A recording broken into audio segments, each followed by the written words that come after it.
तेरी खुद से लड़ाई है, खुद ही को खुद जिताना है। तेरी खुद से लड़ाई है, खुद ही को खुद जिताना है। गरीबों की भी किस्मत में अमीरी का खजाना है। तुझे जो बोलते हैं सब कि तू कुछ कर नहीं सकता, तुझे जो बोलते हैं सब कि तू कुछ कर नहीं सकता। जमाने को इसी रास्ते से बन कर के दिखाना है। मित्रों, इसी शब्द के साथ में मैं आज के टॉपिक को स्टार्ट करता हूं। देखिए, ये जो आज मैं बात करने वाला हूं शक्ति कि शक्ति कहां से आएगी, ये शक्ति शब्द क्या है। देखिए, इस संसार में प्रकृति और संत ये कभी दया नहीं करते हैं। कोई भी लोग समझते हैं कि ईश्वर बड़ा दयालु है, लेकिन वास्तविकता तो ये है कि उसके पास दया नाम की अगर चीज होती तो ये दुनिया में गरीबी, समस्या और जो लाचार और विकलांग लोग हैं या जो परेशान लोग हैं, ये शायद नहीं होता। तो इस बात को समझने की आवश्यकता है कि प्रकृति के पास, नेचर के पास दया नाम की कोई चीज नहीं है। एक ही चीज है प्रकृति के पास, वो शक्ति है। इसी से सारा काम इसका संचालित होता है। प्रकृति के पास अगर दया होती तो आदमी मरता नहीं, आदमी बीमार नहीं होता, आदमी बूढ़ा नहीं होता।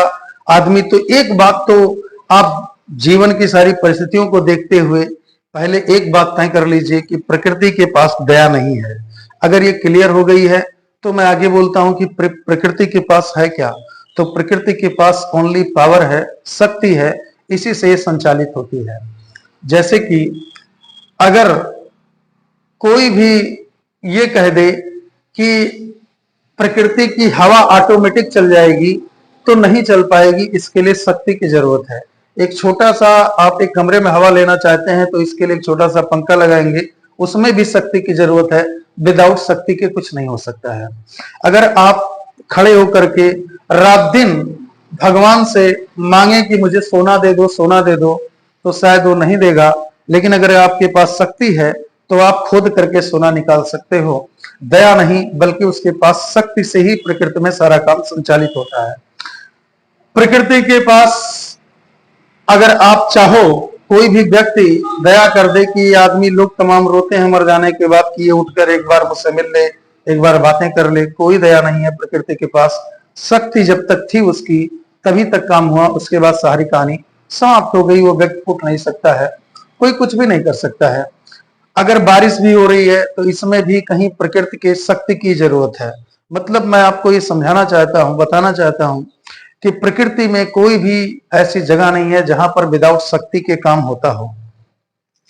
अगर एक घास भी जमीन से उगती है तो उसमें भी प्रकृति की शक्तियां मौजूद हैं, और वो शक्तियां ही हैं जो उसको डेवलप कर रही हैं, ग्रो कर रही हैं। तो बात मुद्दे की ये आई कि फिर शक्ति को बढ़ाया कैसे जाए, इस शक्ति को हम प्राप्त कैसे करें। तो मित्रों, ओरिजिनलिटी तो ये है, असलियत तो ये है कि शक्ति प्रकृति ही देती है। व्यक्ति के पास अपना कुछ भी नहीं होता है। हम और आप सभी लोग जब जन्म लिए थे तो बिल्कुल एक अबोध बालक थे। कुछ भी हमारे पास शक्ति नहीं थी। जो कुछ कहता था, कोई मार देता थप्पड़ तो बगैया चलते थे, घुटनों के बल चलते थे, थप्पड़ सह के रो लेते, चिल्ला लेते। कोई शक्ति नहीं थी। भोजन प्रकृति ने दिया, चाहे आप शाकाहारी खाएं या मांसाहारी, वो सब प्रकृति ने दिया है। और उसी शाकाहार या मांसाहार को पका करके हमने खाया, बॉडी ने डाइजेस्ट किया, एनर्जी बनी, ट्रांसफॉर्म हुआ वो भोजन से ऊर्जा, और वो जीवन ऊर्जा के रूप में बदला। और हम धीरे धीरे इतने बड़े होते गए और आज शक्तिशाली हो गए हैं कि किसी को भी मारपीट कर सकते हैं, कहीं पर कुछ भी कर सकते हैं, पढ़ते हैं, आप लोगों को ज्ञान देते हैं। तो ये सारे कार्यक्रम शक्ति के बल पर। ये जो श्वास चल रहा है, हमें आपको लगता होगा कि ये श्वास ऑटोमेटिक खींच रही है, आ रही है, जा रही है, लेकिन नहीं मित्रों, इसके पीछे भी शक्ति काम कर रही है। क्योंकि हवा तो इन्वायरमेंट में तब भी होता है, वातावरण में, जब इंसान मर जाता है। ये अंदर नहीं जाता, क्योंकि इसके लिए जो शक्ति काम कर रही है वो शक्ति हट जाती है। तो मुद्दा यही है कि शक्ति भी हम प्रकृति से ही लेते हैं।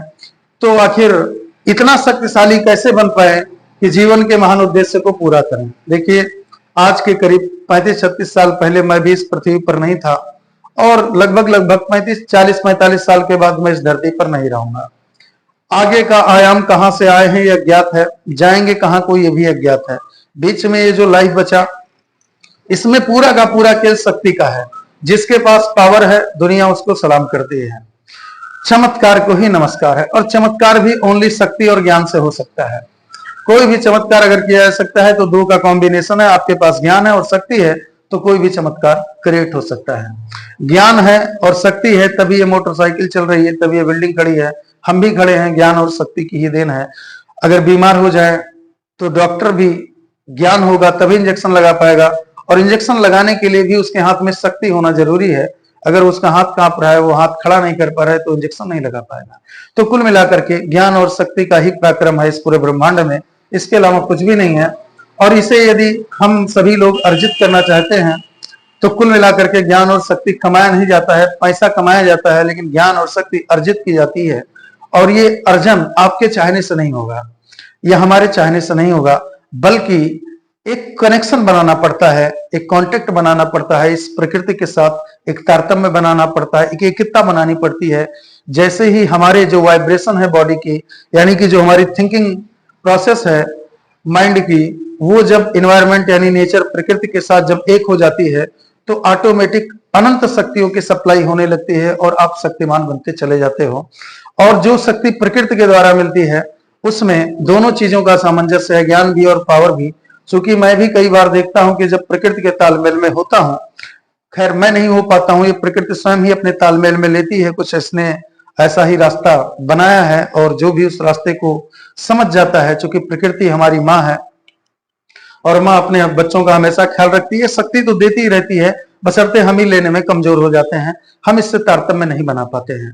जैसे माता पिता के पास बहुत पैसे हैं, लेकिन अगर हम उनसे कनेक्शन नहीं कर पाएंगे, उनसे कनेक्ट नहीं हो पाएंगे, उनसे दूर हो जाएंगे, तो उनके पैसे का हम उपयोग नहीं कर पाएंगे।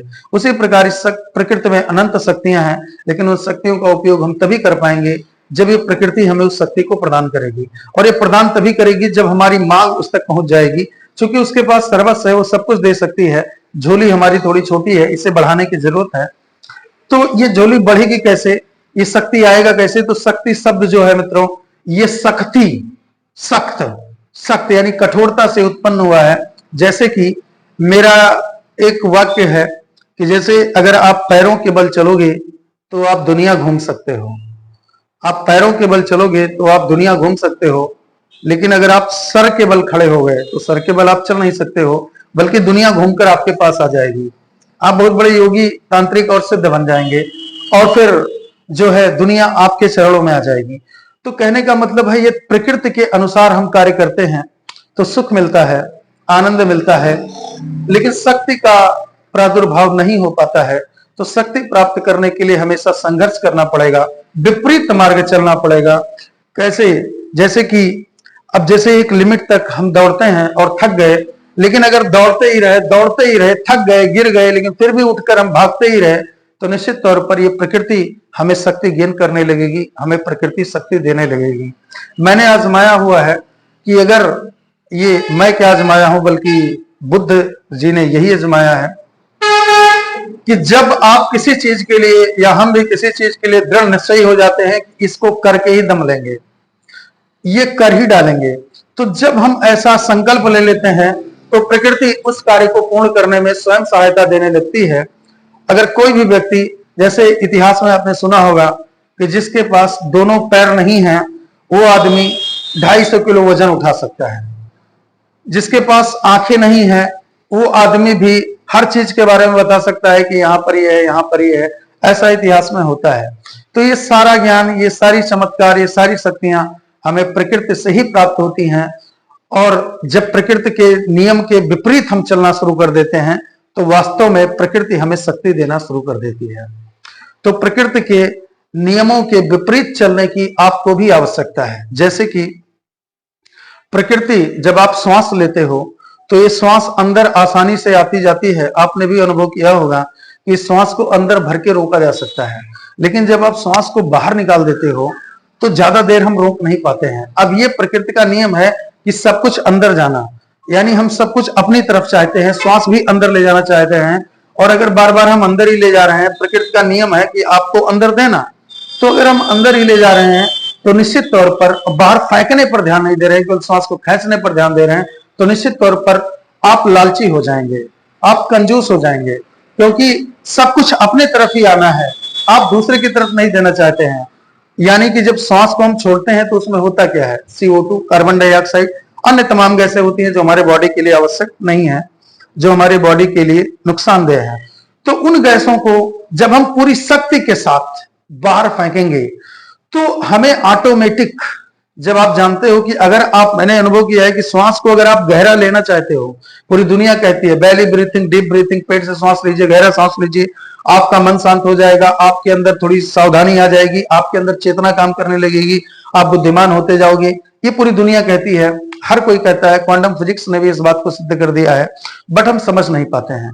तो उसका रोल यही है कि प्रकृति के विपरीत अगर हम श्वास को पूरा बाहर फेंक देते हैं तो निश्चित तौर पर जब श्वास अंदर आएगी तो बड़े वेग के साथ आएगी और सारे न्यूरॉन्स हमारे उस श्वास को लेने के लिए, सारे सेल्स हमारे बिल्कुल एक्टिव होंगे, और जैसे ही वायु अंदर जाएगी सारे सेल्स उस ऑक्सीजन को लेकर के अपने अंदर कैप्चर कर लेंगे और बहुत ही जल्दी शक्तियों का हमारी बॉडी में संचार हो जाएगा।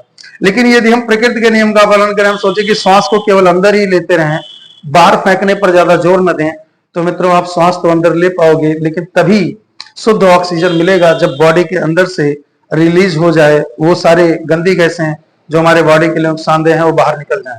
तो कहीं ना कहीं प्रकृति के, अब जैसे मान लिया आप पैर के बल हम सभी चलते हैं, लेकिन चूंकि हर चीज ग्रेविटेशन है, पृथ्वी नीचे की तरफ हर चीज खींच रही है, आप ऊपर की तरफ जाने का प्रयास कीजिए, अपने आप को छलांग मारिए, मतलब हर काम प्रकृति के एक बार विपरीत करके देखिए तो आपके अंदर शक्ति पैदा होगी। लेकिन जब प्रकृति के साथ आप चलेंगे तो आपको शांति मिलेगी।